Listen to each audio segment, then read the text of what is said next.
मैं सबसे पहले अल्लाह रब्बुल इज़्ज़त का शुक्र बजा लाता हूँ।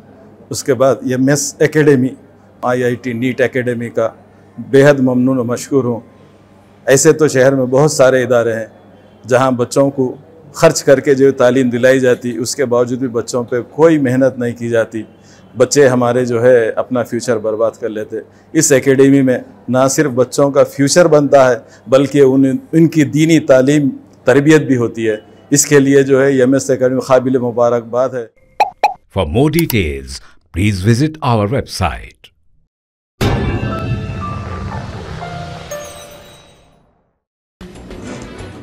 तेलुगु रियासतों तेलंगाना और आंध्र प्रदेश के वज़राए आला ने प्रजा भवन में मुलाकात की।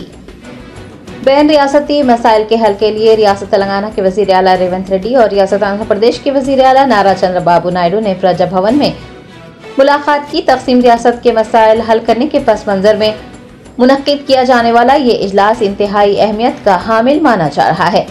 तेलंगाना की बुनियादी तवज्जो शेड्यूल 9 और 10 के असासों की तक़सीम के अलावा रियासत आंध्र प्रदेश में जम किए गए 7 मंडलों को वापस हासिल करने पर भी मरकूज है। दोनों वज़राए आला के दरमियान बातचीत खुशगवार अंदाज में हो जाए तो बेशतर मसाइल हल होने का इम्कान जताया जा रहा है।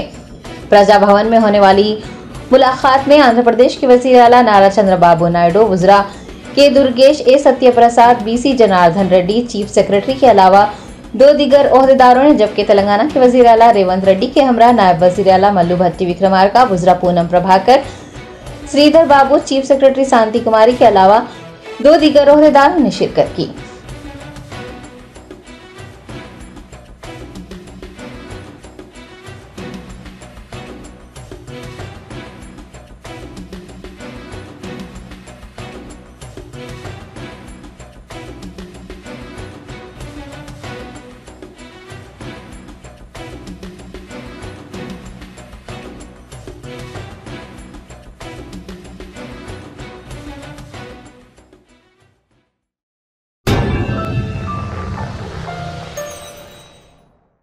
Germanton super speciality hospital, doctor Mir Jawad Zar Khan, senior experienced orthopaedic surgeon, bone fracture, joint replacement, hip replacement और स्पाइन सर्जरी कामयाबी से अंजाम दे रहे हैं। इसके अलावा neuro surgery, cardiology, gynaecology, dental, general medicine, dialysis और फिजियोथेरेपी जैसे शोबाजात में इंतहाई कामयाबी के साथ वाजिबी फीस में इलाज किया जा रहा है। शेयरिंग और प्राइवेट रूम्स, अस्पताल में 24 घंटे MRI, CT scan, 2D digital x-ray, ultrasound, operation theatre, ICU और लैब की सहूलत दस्तयाब है। आपकी उम्मीदों के ऐन मुताबिक Germanten super speciality hospital, pillar number 150, Attapur, Hyderabad.